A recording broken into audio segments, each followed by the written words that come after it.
ചെറിയ കുട്ടിയുണ്ടല്ലോ അതിൻ്റെ ഇടയ്ക്ക്. അതിൻ്റെ ഇടയ്ക്ക്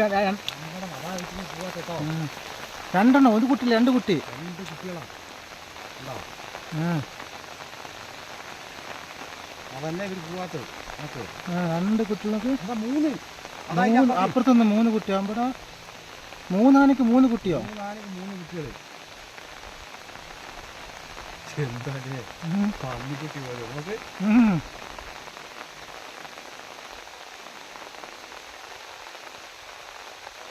അതന്നെ ഇതിൻ്റെ ഉള്ളിൽ പോവാത്തത്.